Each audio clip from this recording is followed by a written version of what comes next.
of Delhi. Recording in She'll progress. be reading poem number 15. Please, ma'am. Thank you, Apranta. This is poem number 15. I'm here to sing these songs. In this hall of thine, I have a corner seat. In thy word, I have no work to do. My useless life can only break out in tunes without a purpose. When the hour strikes for thy silent worship at the dark temple of midnight, command me, my master, to stand before thee to sing. When in the morning air the golden harp is tuned, honor me, commanding my presence. Thank you. Thank you, ma'am. Thank you. Though India is a land of different religion, Geetanjali doesn't talk about any religion. That is the greatness. Now I call upon Ms. Wahida Hussain ma'am, a bilingual published poet and academician from Jabalpur. She has edited several national and international anthologies and has authored 2 poetry books. She'll be reading poem number 11.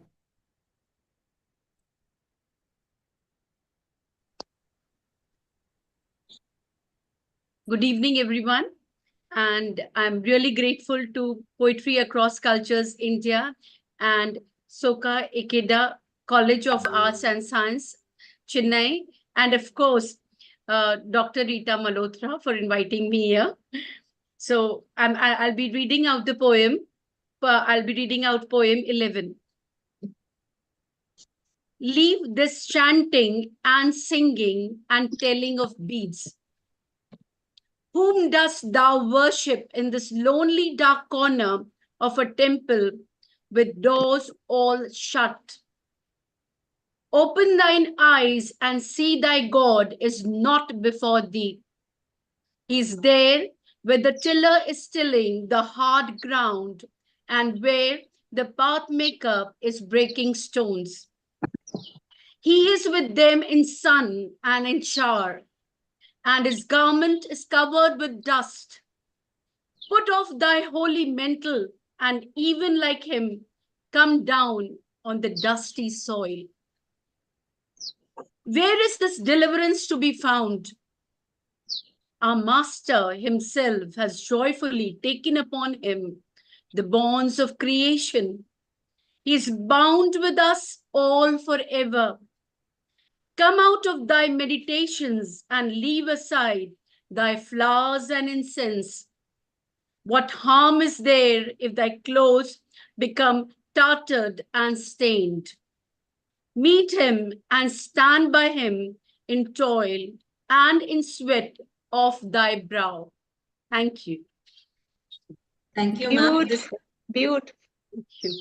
This is often recommended for students, ma'am, this particular poet. Oh, yeah, you are the English literature. Yeah, yes, so you would know. chose. Yeah. In I fact, chose this one.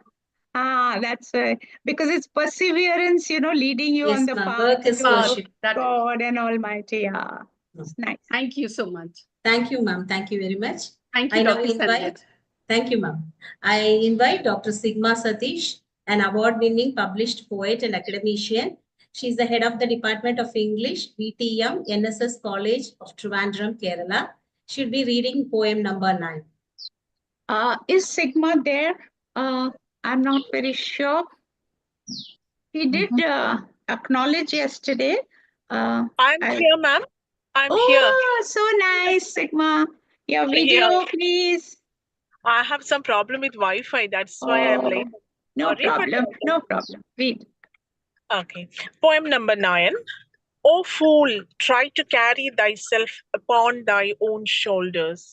O beggar, to come back at thy own door. Leave all thy burdens on his hands who can bear all, and never look behind in regret. Thy desire at once puts out the light from the lamp it touches with its breath. It is unholy. Take not thy gifts through its unclean hands. Accept only what is offered by sacred love. Thank you. Thank you so much. Thank you, ma'am. Thank you, Rita ma'am, for this rare privilege, ma'am, to introduce all these renowned poets across the world. Thank you so much, ma'am. They are all established. And this poem, Dr. Sigma, she's chosen. I don't know whether Dr. Kumanan is there, but there is a reflection of Dr. Kumanan in what these words are saying, you know. So anyway, he's a friend, so I can say anything. Yeah, Dr. Sam. Over to Ms. Apranta, my friend, for the remaining session. Thank you, ma'am. What a beautiful poem about letting go of other things and just focusing on your faith. We have with us now poet Alok Singhal, who joins us from Johannesburg today. He's traveled and lived in very different parts of the world, like Russia, Singapore, Canada, Ukraine, just name a few across the globe. He'll be here speaking and reciting poem number 35. Mr. Singhal, please. Thank you so much. First of all, thanks to Dr. Malhotra for making me part of such a distinguished gathering. I'm really humble, and I would want to recite one of the poem which is very relevant in today's environment, and I think it's a dream of all of us. So I recite poem number 35.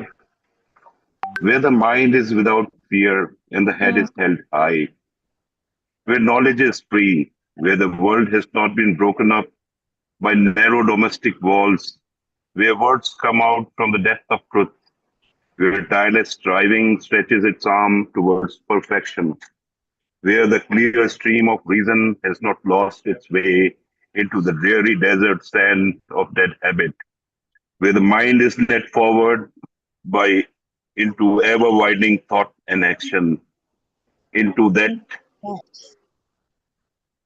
of freedom, my father, let my country awake. Thank you. That poem has such resonance. I mean, every time I hear it, I get goosebumps. It's so relevant every time you read it. Thank you so much, sir, for that rendition. Thank you so much. We have next Alicia Maria Kuberska. She's an award-winning Polish poet, novelist, journalist, editor, and translator. Her poems are globally published, and she has edited anthologies in both Polish and English. We're very happy to have you here, ma'am. She's here with poem number 3. Thank you very much for your kind invitation. First, I will read in English. Sorry, my accent is not perfect. I know not how you two sing as my master. I ever listen in silent amazement. The light of the music illuminates the world. The life breath of this music runs from sky to sky. The holy stream of the music breaks through all stony obstacles and rushes on. My heart longs to join in the song, but vainly struggles for a voice. I would speak, but speeches break on, not into song, and I cry out baffled. Oh, though you hast my heart captive in the endless meshes of the music, my master. Now I will read in Polish, the same poem. Dałeś mi poznać Twój śpiew, Panie. Słucham Cię w cichej zadumie. Światło Twojej muzyki opromienia świat. Oddech Twojej muzyki biegnie od końca do końca nieba. Święty instrument Twojej muzyki kruszy kamienne tamy i płynie dalej. Moje serce pragnie włączyć się w Twoją pieśń, ale bezskutecznie walczę, aby wydobyć z siebie głos. Chciałbym śpiewać wraz z Tobą, ale nie potrafię, więc zakłopotany płaczę głośno. To Ty, Panie, pochwyciłeś moje serce w bezkresną sieć muzyki. Thank you. Well, that was so beautiful. To go back to Polish, so nice. Thank you, Alicia. Yes, Abraham. No, I'm just, it's truly poetry across cultures when we hear such beautiful poetry. That deep yearning for spiritual surrender that, sort of takes throughout. That's a theme throughout this book. We'll continue with that. Now we have Mandira Ghosh, ma'am. She is a New Delhi-based award-winning published poet and author with 19 books to her credit. She's also currently the treasurer of the Poetry Society of India, and she's here with poem number 6. Thank you. Thank you. Can you hear me? Yes. Yes, perfectly. Yeah. Okay. Many thanks, Dr. Rita Malhotra, President Poetry Across Culture India. We are proud to have you among us. Always in poetry session, we welcome you.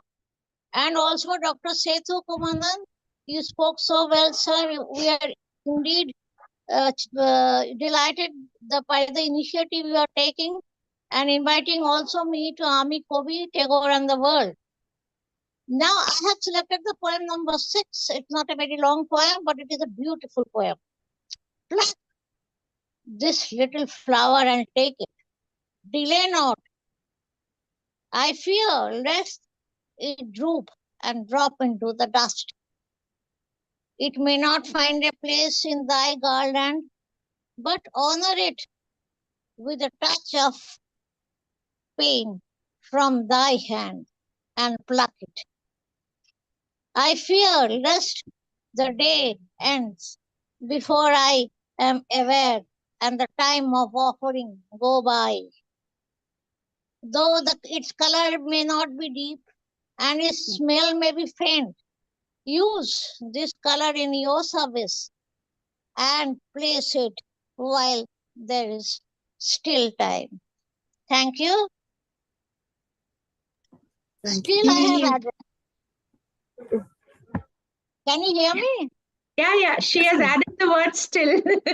Yeah. There is still time. I'm a poet. I have the Yeah. To add to the lyrical quality, yes. Right. In Bengali, it's not very, very lyrical, but in translation, you always lose something or other. Naturally. Thank you, Gita. Thank you, Aparanta. Thank you. Thank you all. It seems like such a humble prayer, but the message it carries for strength, truthfulness, ability to stand firm. I mean, it's so universal. I think that's why we're all here and talking about him and his poems. So we are now moving on to a special presentation part of the evening. We have with us Mr. Rolf Doppenberg from Switzerland. He's a published poet and writer, widely traveled. He has lived in Hong Kong, Morocco, Greece, Germany. He writes books, and very interesting fact about his books is that each of them are linked to the place where he wrote them. He's here to take us on a journey of Tagore in Switzerland. And thank you so much for being here with us today. Mr. Doppenberg, please take the floor. Sir, you can share. Yes, namaste. Hello to everyone. Thank you to Rita Malhotra for inviting me. And thank you to all the team of organizing the whole meeting. I'm very touched as a Swiss citizen to participate to this meeting together with my friend Bruno Mercier, who has already read the beautiful poem of Rabindranath Tagore. I'm very glad to tell some of my personal impression about Tagore in Switzerland. Rita Malhotra has already mentioned some elements of the presence of Tagore in Switzerland. Maybe we can go to the next picture, Dr. Shandia. Yes.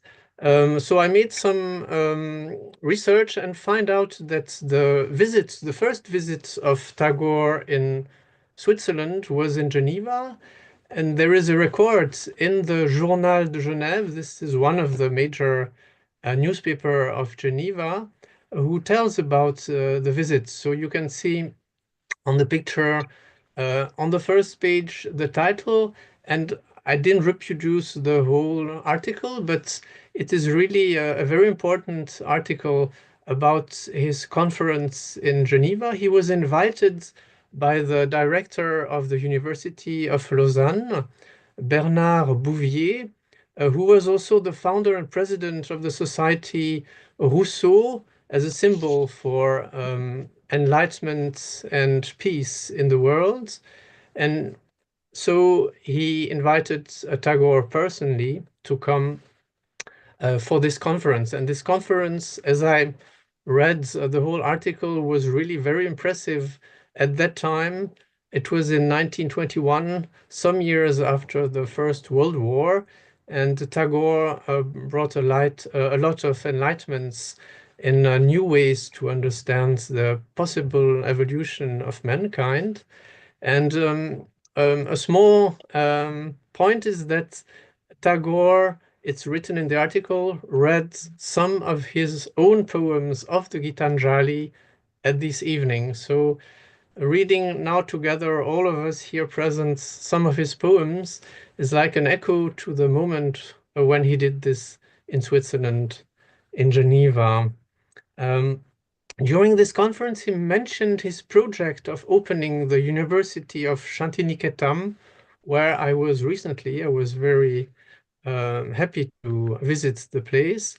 And in this situation after the Second World War, he's talking about making a meeting between Orient and Occident, between Europe and India, between so different worlds at that time. And so he was talking about inviting professors of the universities of Europe to come to teach to Shantiniketam. So this is really an important point. And after that, his words were published by the Revue de Genève, and I read also the text which Tagore wrote. It was translated into French for Geneva, and he's talking about nature. He's talking about the importance of nature in the Indian culture, in the classical Indian culture. He's mentioning, for example, the famous Shakuntala, talking about the hermitage, which is in the forest as a sign of purity. So I think that here we already see that Tagore was a visionary, seeing the importance of nature. We can go to the next picture. Rita Malhotra has already mentioned this picture. You can recognize, of course, Tagore. And on the left-hand side, you see the French writer Romain Rolland. He was a Frenchman, but during the First World War, he happened to be in Geneva, and so he decided to stay in Geneva because he had points of view which were very problematic at that time, because he was against the First World War and wanted to have, of course, peace, and was criticizing the nationalism of the different countries of Europe. So he invited many times Rabindranath to come to his home. Rita Malhotra has mentioned it was in 1926, and it was in his home. He lived in Switzerland about 16 years. At the end of the east end of the Lake of Geneva in Villeneuve. Yes. During this meeting of Tagore and Romain Rolland,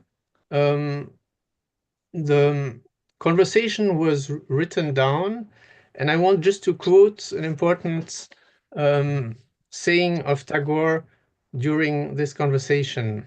Tagore says, I quote, "India has furnished probably the first internationally minded man of the 19th century. I mean Raja Ram Mohan Roy. Yes. He realized that a bond of spiritual unity links the whole of mankind, and that it is the purpose of religion to reach down to the fundamental unity of human relationship." So I think this saying is very actual nowadays. And thank you for the next picture. This is a picture of the house where Romain Rolland lived in Villeneuve. That's where he invited, between the two world wars, a lot of important personalities like Tagore. We can go on to the next picture. This is another place in Switzerland, which is closer to Geneva.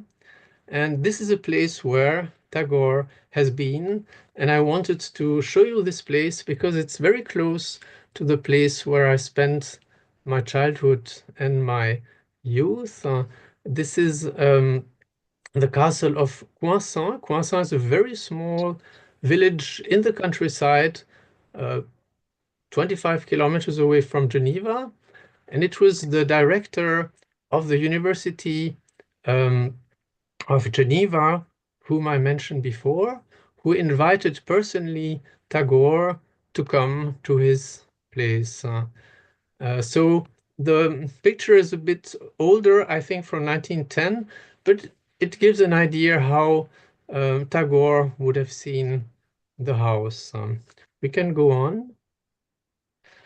The man who invited Tagore was the grandfather of Nicolas Bouvier, which is a very famous Swiss author who made a very important travel from Switzerland, coming from Geneva with a car until India and beyond until Sri Lanka. And he really had an important impact on the literature of writing travels. And my father had the chance to meet this writer. And of course, he influenced me a lot. And I have heard an interview of Nicolas Bouvier, who says that he was still a baby, but his parents told him that he, as a baby, met Rabindranath Tagore in the time when his grandfather had invited him to his place.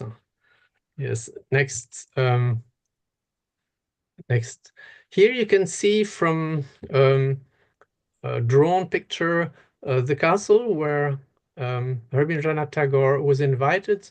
Just before the castle, those green lines, you have maybe recognized them as a vineyard, which is typical for this region of Switzerland. We can go on. Again, you see a close-up from the air of the castle.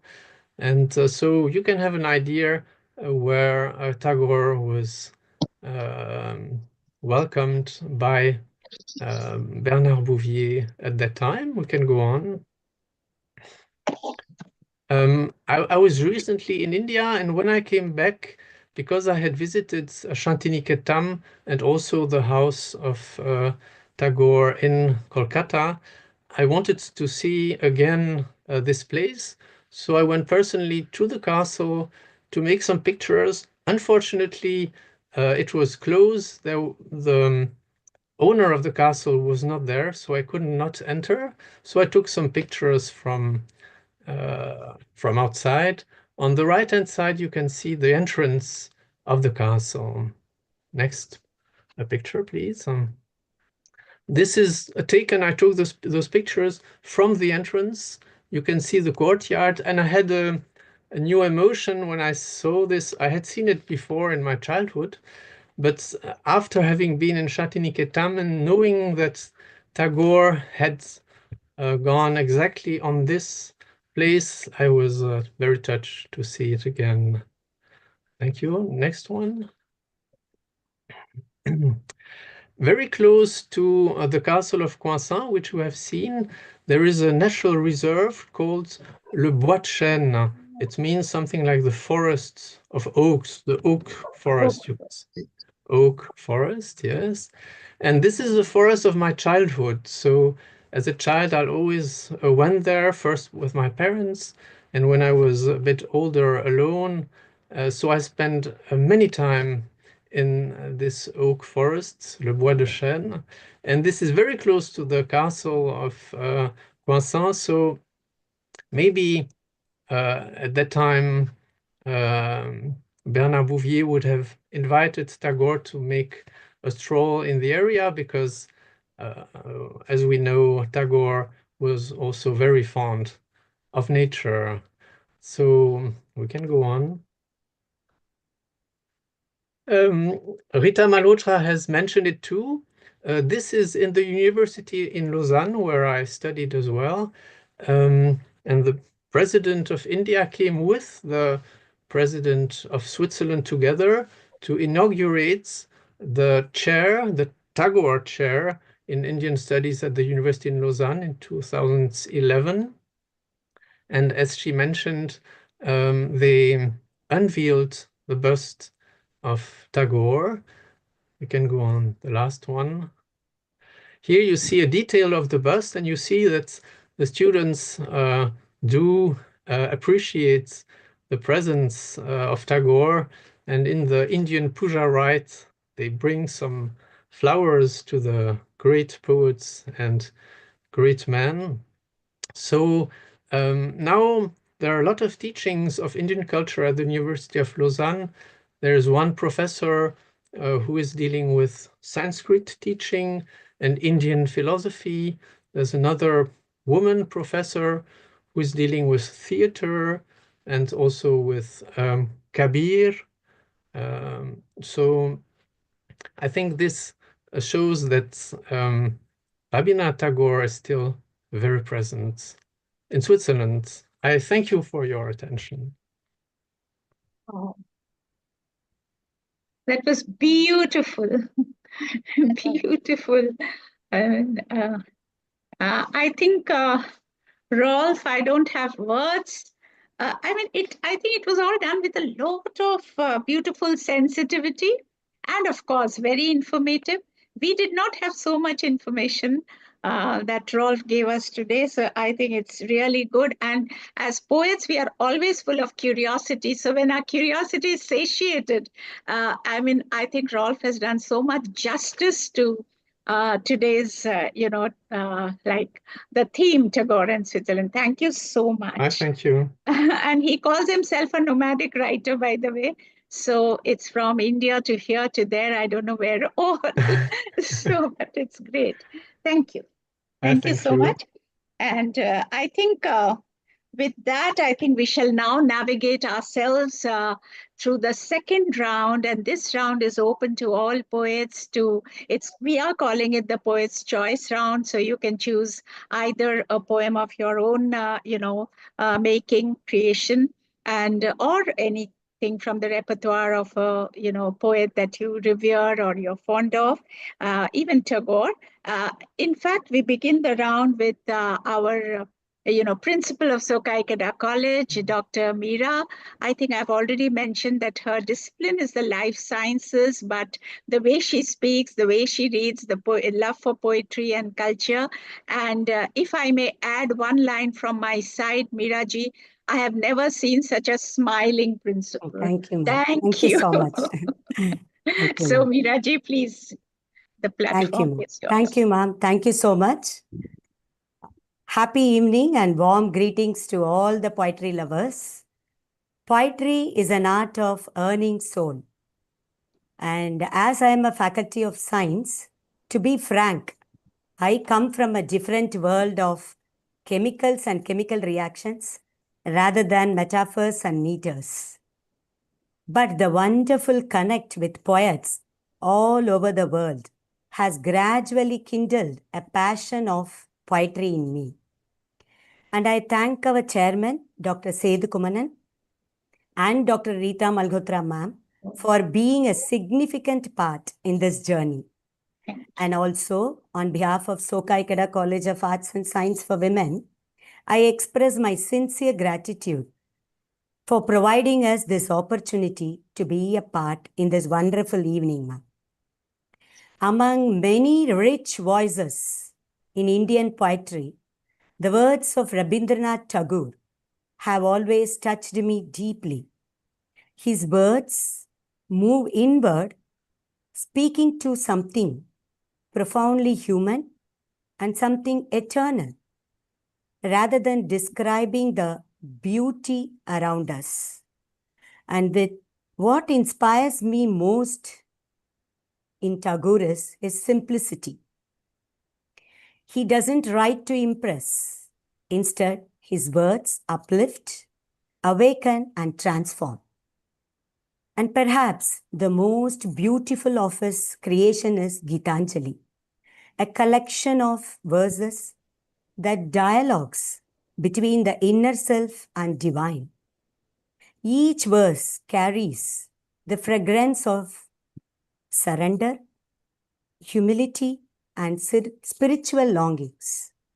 It is this timeless soulfulness that moved me to present the Gitanjali today, not just as a poem, but as a humble plea from a earning soul.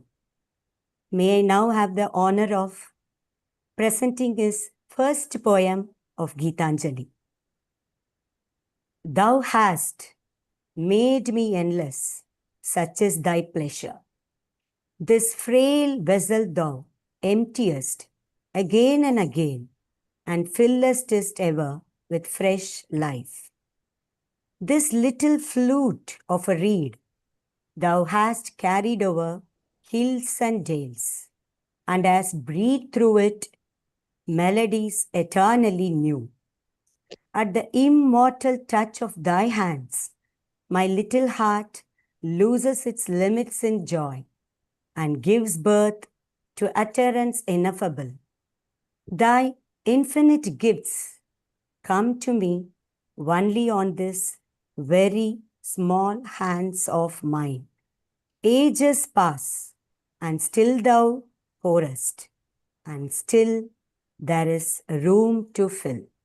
Thank you so much. Thank you. Wonderful.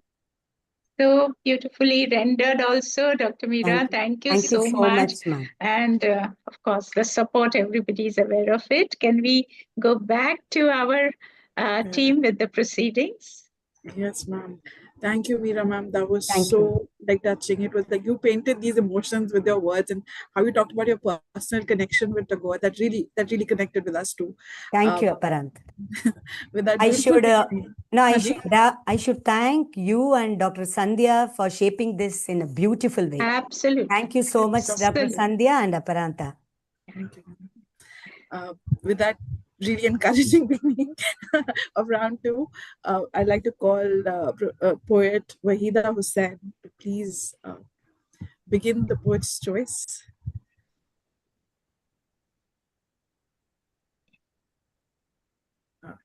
Wahida, ma'am? Sorry.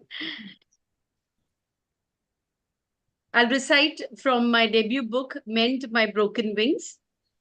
Where do I seek thou, O Lord? Where do I seek thou, O Lord?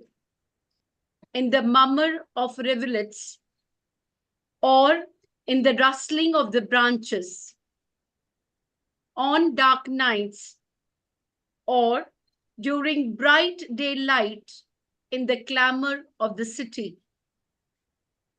or in the peace of the snow-clad mountains? Should I kneel down in the silent prayers or sing hymns loudly? Where do I seek thou, O Lord? They say you reside within me, so let me seek myself, that I seek you, O Lord. Thank you. Very nice. Thank you. Beautiful lines. Thank you. Very, very palpable imagery. Like, we can see you on that journey. And such moving words. And I think this is a path to wisdom. She's just, on that path. Thank you. Thank you so much. The connection with nature and Tagore also, like, we're back. We're still there. Thank you, ma'am. Thank you. And it's now my pleasure to call Mr. Alok Singhal from Johannesburg with his self-composed poem. So please take the floor. Thank you so much once again, sharing my gibberish. It's a bit of an ode to Cosmos and also a reminder to all of us on where we stand, how we should, conduct ourselves. Maybe I'm talking too much. So this poem is my own. This is titled Cosmos. Alas, Cosmos, the endless space, nesting all that you can imagine or not. So naive of the mankind to pride in their quest, wishfully thinking it's all at their behest, foolishly competing with the Creator and their kin, knowing but not acknowledging that it's only their whim. Of all that they discovered already existed through eons, and all that they have not, including what's beyond. With a questionable intellect and skill to think, what have we created that makes us so proud? Politics, religion, racism, poverty, and other garbs to shroud. Gather all we can, even when we do not need, closing our eyes when others bleed. Our greed has taken new forms and reached the zenith. If we must consume, must be less than what we have the ability to replenish. Lest we warn the human race to perish, we should encompass the environment in totality or continue our endless quest leading to fatality, albeit cosmos, the endless space, next to such powers that you would shudder to imagine or not. Thank you. There's some truly powerful words express something really powerful. The humans and our nature. He's captured what's happening all around us. Very sad, but I loved Alok, the line "shroud of poverty," and there were other like the negatives, and that shroud of that, which we are all covered with. Very, very nice. Thank you so much. Thank you, Rita.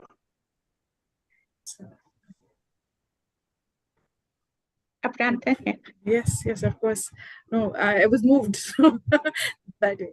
Now it's my pleasure to introduce the youngest member of Poetry Across Cultures India, Ms. Diya Srivastava. She's a budding poet from New Delhi and is currently pursuing postgraduate studies in public administration. She's also a fellow at Teach for India, and she's here with a poem by Rabindranath Tagore. Thank you, Aparadna ma'am, Rita ma'am, and Sandhya ma'am for giving me this opportunity. And I will be presenting you with the poem number 5 of Gitanjali. I ask for a moment's indulgence to sit by thy side. The works that I have in hand, I will finish afterwards. Away from the sight of thy face, my heart knows no rest nor respite. And my work becomes an endless toil in a shoreless sea of toil. Today the summer has come at my window with its sighs and murmurs, and the bees are plying their minstrelsy at the court of the flowering grove. Now it is time to sit quiet, face to face with thee, and to sing dedication of living this silent and overflowing leisure. Thank you. Very nicely recited, yeah. The words mean a lot. And so it is now, thank you so much, Diya. We now have Mr. Bruno Mercier with a poem from his works. Thank you, Mr. Bruno. Thank you. First of all, I want to give a big thanks for the gratitude for inviting me. I'm so happy to be with you today.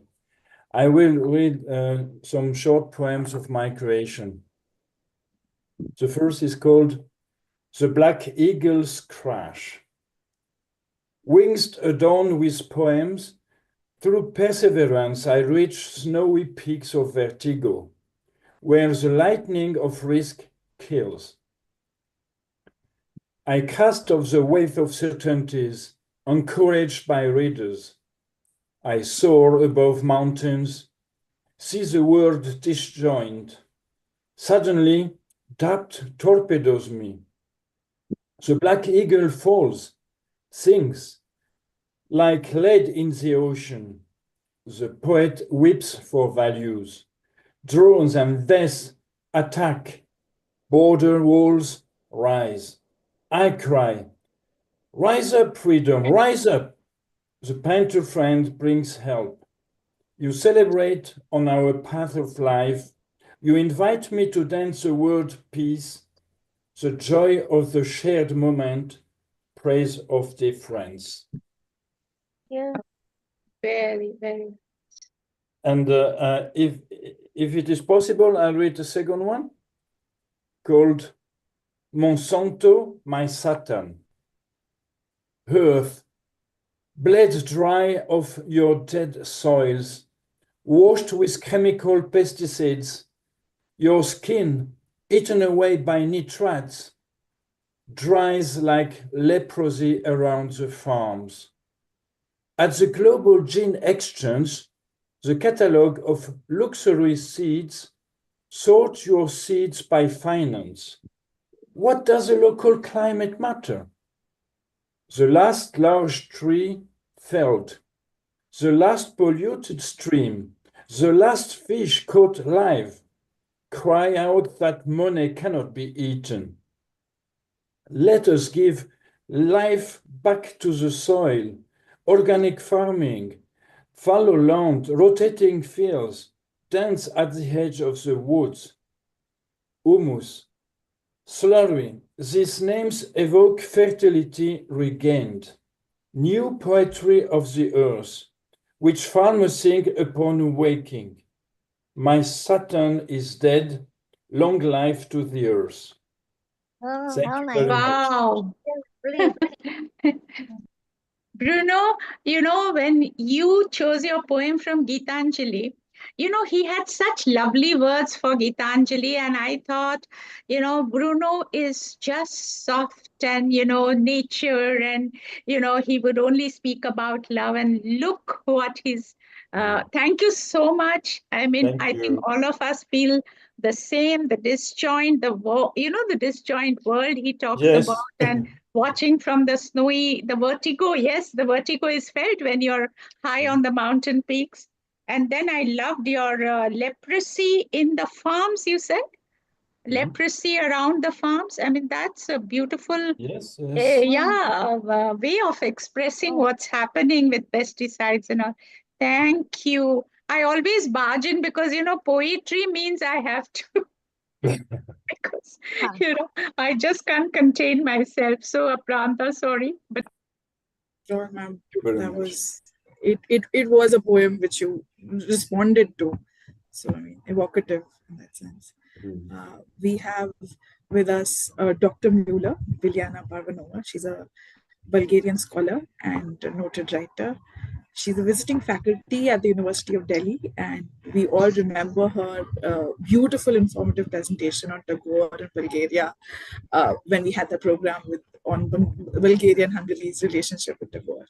And she's here with her poems. Dr. Muller, please. Thank you so much for having me here. I'm here with Gitanjali again. It's number 17 from the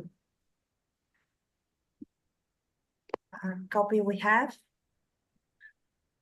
I'm only waiting for love to give myself up at last into his hands. That is why it is so late and why I have been guilty of such omissions. They come with their laws and their codes to bind me fast, but I evade them ever.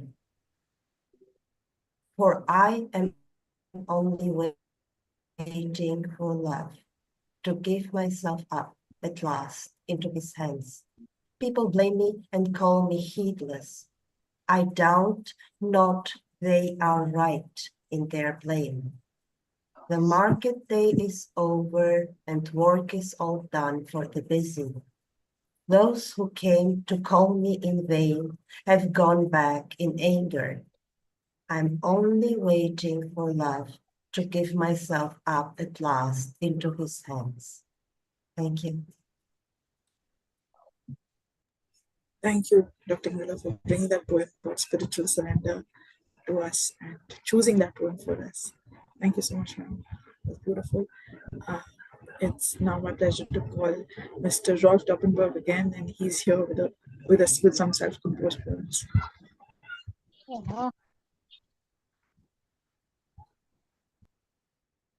Thank you, Apranta. When I was recently in Kolkata, I had the chance, as I mentioned, to visit the home of the family of Tagore I spent a lot of time there, and I was very touched to be also in the room where he died. So, but as I do like nature, I'm always, when I'm in a very big city like Kolkata, I'm looking for nature. And so on another day, I decided to walk to the Hooghly River, which is one of the branches of the Ganga River, the sacred waters of the Ganga, because I thought maybe there I would find some nature.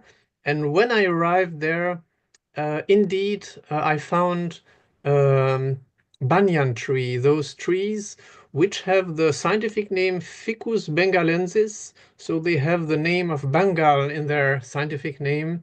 So it's really a tree which is at its place in Kolkata.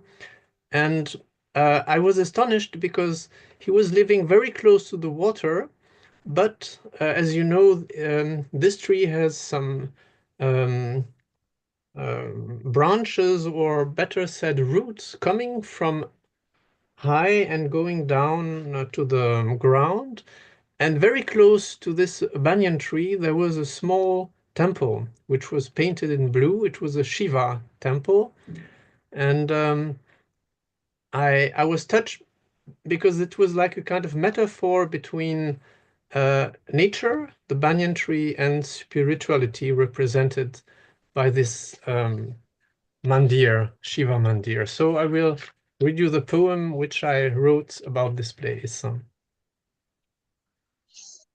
Is it the banyan tree on the shore of the Hooghly River? Fairly Place Ghats, ferry terminal, jetty number 2. Is it the banyan tree supporting the little mandir, its roots touching the waters of the Ganga River? Or is it this little blue mandir being held for the banyan tree, its roots embracing the basements of the sanctuary, thin fingers of wood weaving the ground? Is it the stone of the mandir gathering the dreams of the banyan tree? Or is it the tree learning the language of the small temple? Since long they are making love, sharing their saps of a silent song. Is it the banyan tree, or is it the little mandir? The hand of the banyan opens and receives the offering of the temple song. Is it the banyan tree, or is it? Thank you. Very nice. Beautiful. Thank you. Very nice. I mean, yeah, you've expressed something very meaningful there. Is it? Yeah. No, thank you so much. Thank you so much. Thank you. It's now, I'll hand over the proceedings to Dr. Sandhya now, who will take over and take us through the rest of this round. Thank you, sir. That was a really very good poem. We could connect it to the poem. Thank you so much. Thank you, Apranta. May we now have the pleasure in inviting Ms. Mandira Ghosh to read her poem. Please, ma'am. Thank you, Sandhya. Am I audible? Yes, ma'am. Yes. I will read a poem from Tale of a Gypsy in Kafka's Land. To me, this world is Kafka's land, and I am an eternal gypsy. I have no home. Life, a universal hymn, and thus was created a welfare state with mankind's zeal that could heal the wounds due to wars and suppressions, hatred and starvation. Waiting and wailings could be over. Nocturnal rains will also shower to rejuvenate once again our remaining dreams. Those will create the lives as our hymns. We look forward towards those dreams that will be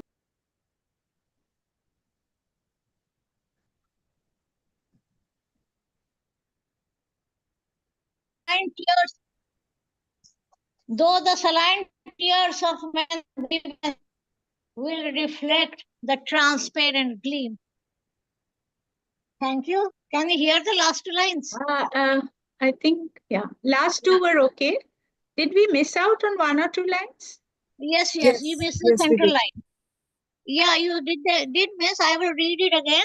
Two lines I will read. To rejuvenate the remaining dreams that will create our lives that will look ahead towards those dreams that will be fulfilled because of the compassionate streams.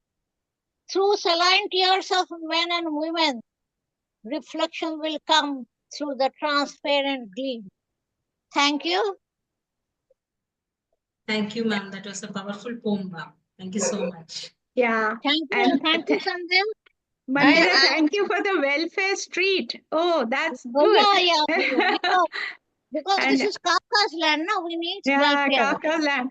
And, your sentiments and what Bruno expressed in his poem, I mean, it's almost the same sentiments. Expressions, of course, were different. Expressions are different. We all think alike, all sensitive people all over the world. Yes. Thank you, Rita. Thank you, Sandhya. Thank you, ma'am. I call upon Sri Jyoti Krishna Verma ji to give his poem. Please, sir. Thank you, Sandhya ji. I will take just less than 2 minutes. I have very small poems.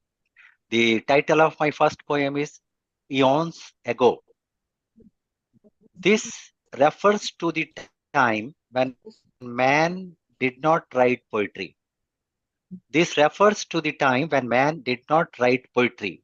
That is why, perhaps, historians called it the Stone Age. The title of my second poem is Grief. The greatest grief of water. The greatest grief of water is that its tears remain invisible to all. And the title of my another poem is Can't Bless You.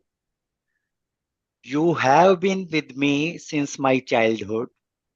You have been with me since my childhood, leaving me not even for a minute. I see you everywhere, under the roof where I sleep, in food which I eat, in clothes which I wear, in my day and night. You never deserted me as others did. You have been with me in scorching heat, in biting cold, even though I can't bless you to live long, oh poverty. And my last poem is the title of the last poem is Nothing. The ocean never asks about anyone's wounds. The ocean never asks about anyone's wounds. It has nothing except salt. Thank you. Yeah. I think Jyoti ji, आपने बोला था हिंदी में पढ़ोगे, but there were beautiful lines that you read, and especially when you talk of the Stone Age, this last one also. And the Stone Age when nobody wrote poetry. It was the Stone Age and the grief of water. But one thing, Jyoti ji, one day when I meet you, I am going to read to you about the grief of stone also. So I have that. But grief of water was beautiful, that tear, about the tears. Thank you so much. Thank you, sir. I think that is the very different definition of Stone Age, which talks about the greatness of poetry as well. And the poetry on poverty was really biting, sir. Very good. Thank you so much, sir. Thank you. Thank you. Thank you very much. I now call upon Miss Alicia Kubreski to read her poem.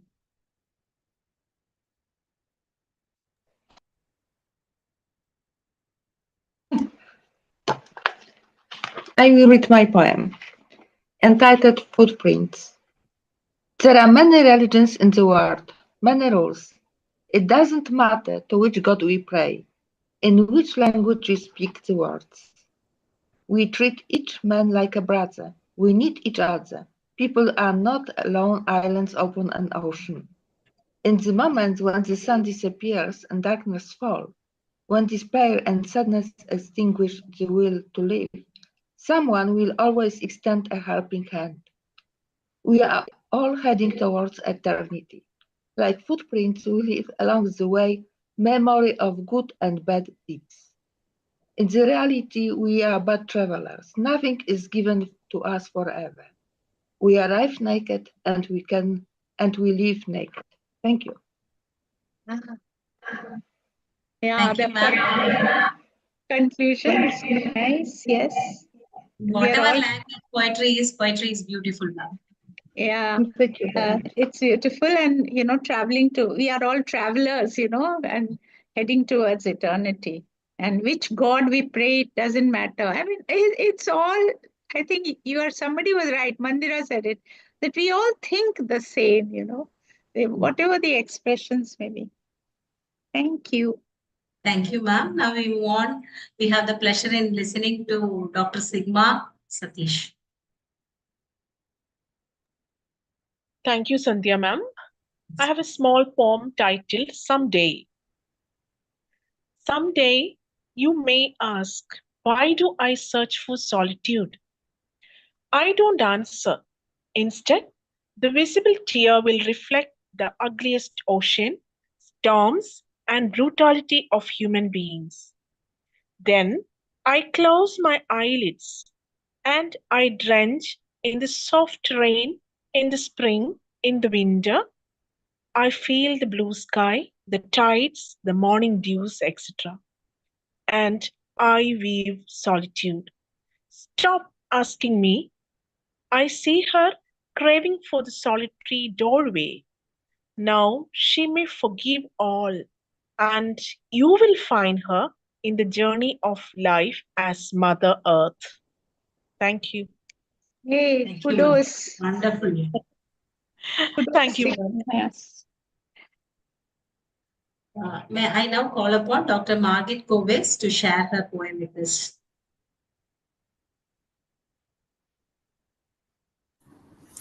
Thank you. Thank you very much. I'm not reading my own poem. I'm reading a poem by Miklos Radnoti, a fragment of one of his poems of Razglenica. One reason why I'm reading this, because it's 80 years that the World War II ended, and now again we are very close to, we have a war situation at the moment, and unless we and everybody and the whole world stands in guard, I think we should preserve peace. The other reason why I'm reading this, because I know that Rita Malhotra is very close to Radnoti. She also wrote a lovely essay about Radnoti, and I think this fragment especially is one of her favorites. So I thought that this will be something which we can share with all of you. So Miklos Radnoti. He was on a long march towards Germany. He was forced by the German guards to walk towards Germany, to march towards Germany, and until at some point near the city of Győr, he couldn't take it any longer, and he collapsed, and he was shot and put in a mass grave.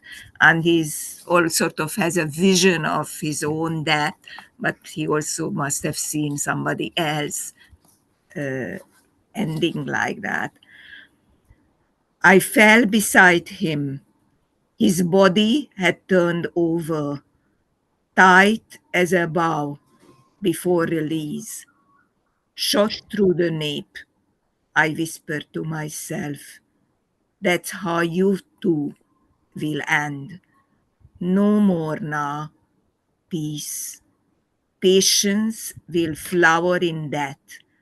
And I could hear A voice above me say, Der springt noch auf, earth and dried blood mingling in my ear.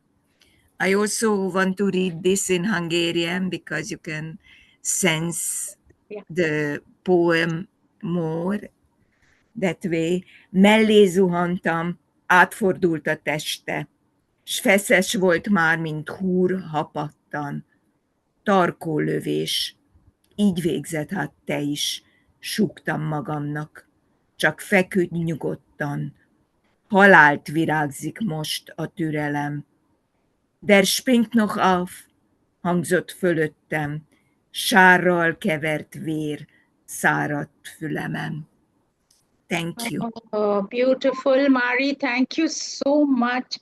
All emotions have come back, and Radnoti is here.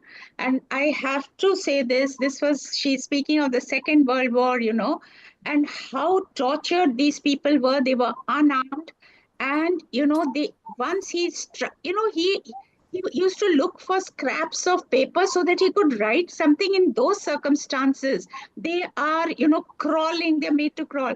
Just because some scrap of paper, or it was, I think, the, cover of something, and the militiaman beat him up because, he was trying to scribble something. And then, as Mari said, he was in a mass grave and he was shot and all. And later on, he was interred, and the last 10 poems that he wrote before death during those days were found in the inside, I think, pocket of his black coat that he was wearing. It was in a small black diary. And, they are such more, you can't imagine that a person in those circumstances, separated from his young wife, could have penned anything like that. So whatever everybody writes, Radnoti is going to be, too moving. Thank you so much, Mari. Thank you, ma'am. Thank you, ma'am. Thank you. Thank you for the opportunity. Thank you so much. I call upon Ms. Biliana Muller to give her poem.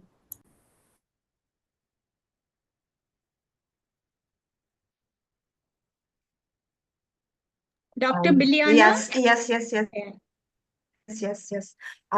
The poem I will be reading is actually written by a Bulgarian poet who is a contemporary of Rabindranath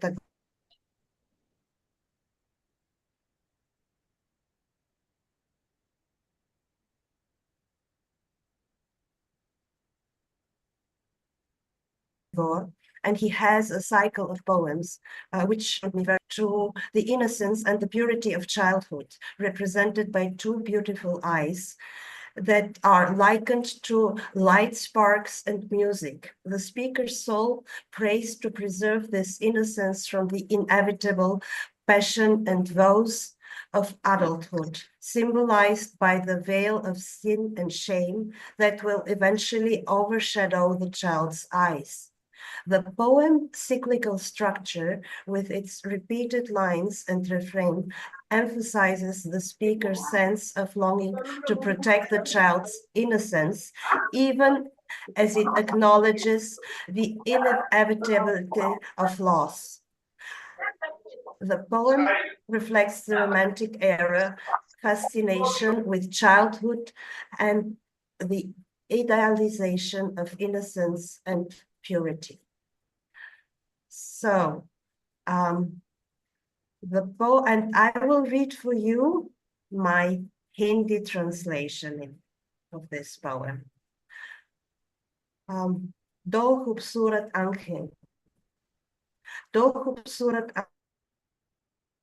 आंखें आत्मा एक बच्चे की दो खूबसूरत आंखों में राग चमक ना ही कोई चाहत ना ही कोई वादा इनमें मेरी आत्मा प्रार्थना कर रही है बच्चा मेरी आत्मा प्रार्थना कर रही है इच्छाएं और मुसीबतें कर आकर उनके ऊपर फेंक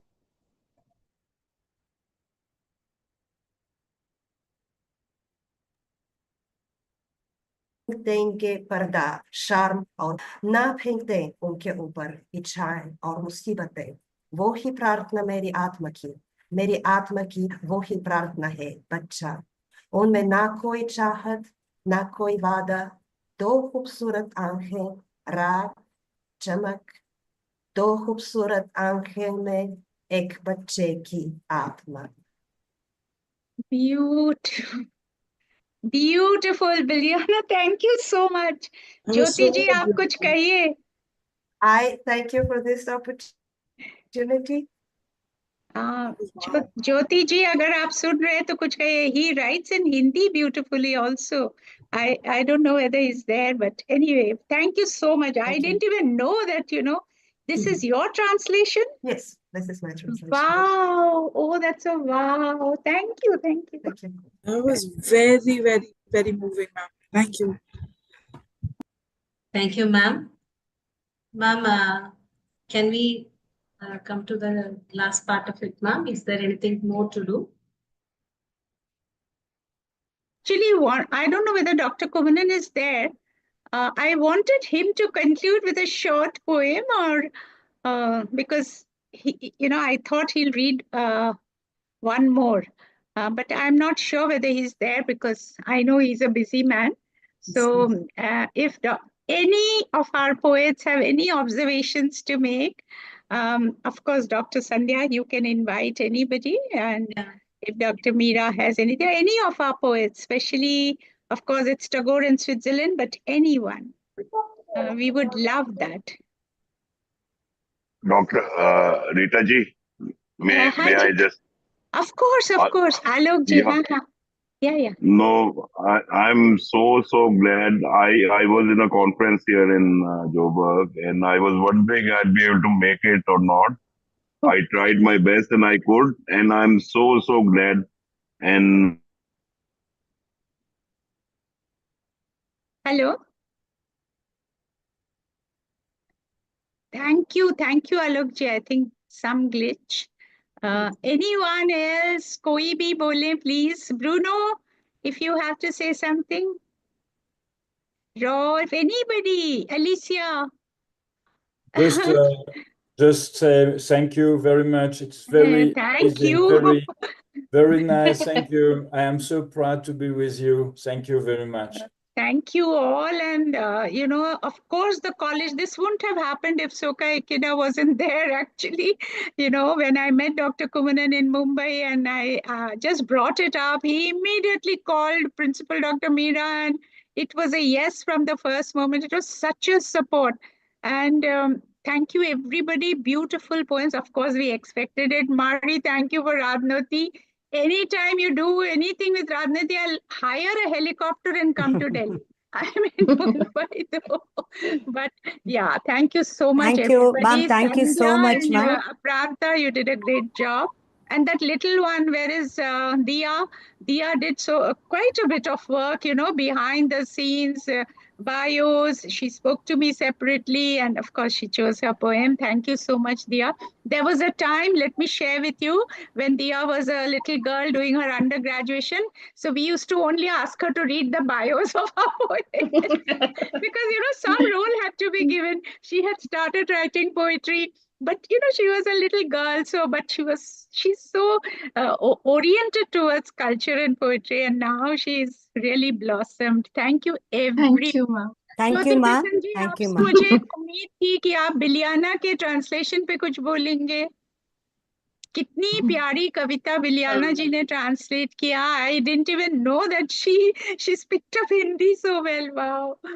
So anyway, thank you. She is a degree holder of Hindi. She's an That's Indologist. why even Mari knows Hindi. Yes. So it's such a Yeah, we surprise. all It was very kind. good, madam. It was very good.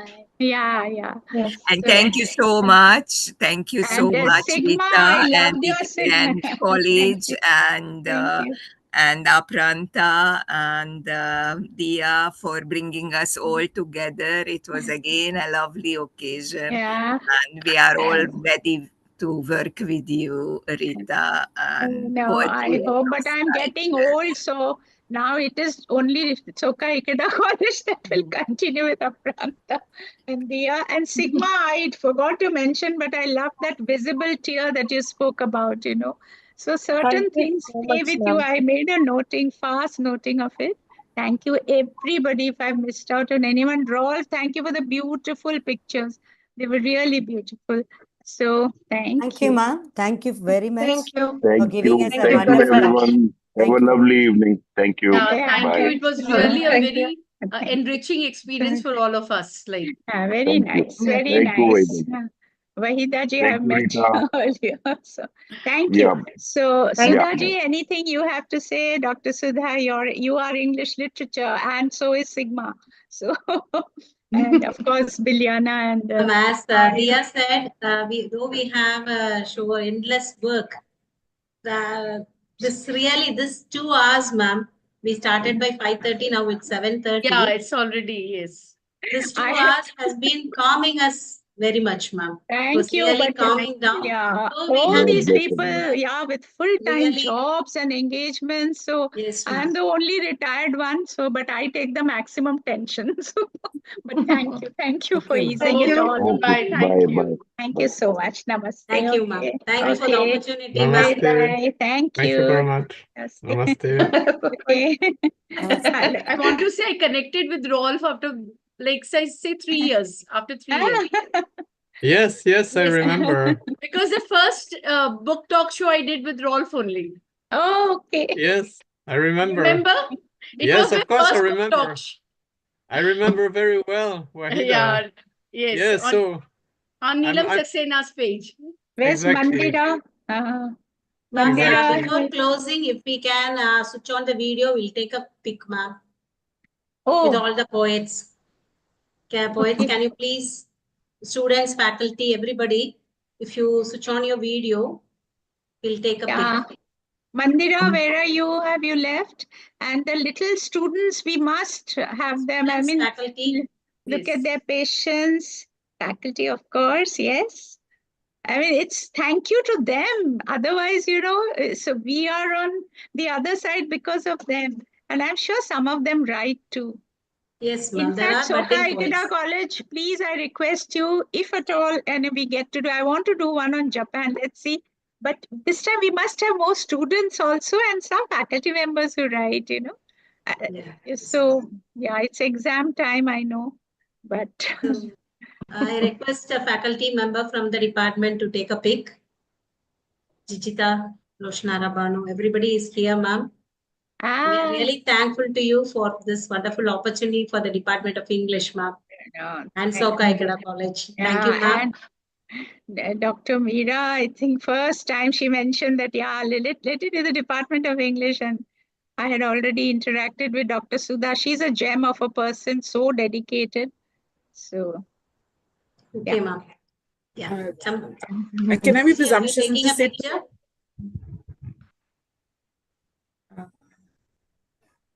Please take a pic and let me know so that we can close the meeting. Dr. Sandhya, I would just like to say that you've been such a pillar of support and strength throughout this. Like you've just anything I I do something which is a mistake and you're just there, and thank you very much. Thank you very much for being who you are. A big hug to you and Dia, and my love to you. And Yeah. thank you so much, Rita, ma'am. And Apkanta is the second youngest, so I'm definitely not. Okay. No, but what really was so beautiful about this particular part of the series was how personal it was. How everybody brought. I mean, of course, poetry is personal, but there were so many personal vignettes, anecdotes, which just made this so human and so like connecting for us. I don't know other words. But thank you very much to all. Connects lives, yeah. Thank you, Rita, ma'am. Thank you. Thank you so Thank you. much. Yeah, ma'am. Thank you so much Please for say giving thank you us. to Dr. Kumanan also. Yeah, definitely. From our Definitely, ma'am. side. Yeah. Thank you, ma'am. Thank you, all you. the poetry Thank lovers. you. Thank you so much Thank for you. joining us. Yes, ma'am. Thank you, ma'am. Thank you. Thank you. Thank you. Ma'am, can I end the meeting? See you. Yeah, please. Thank you so much. Thank you, ma'am.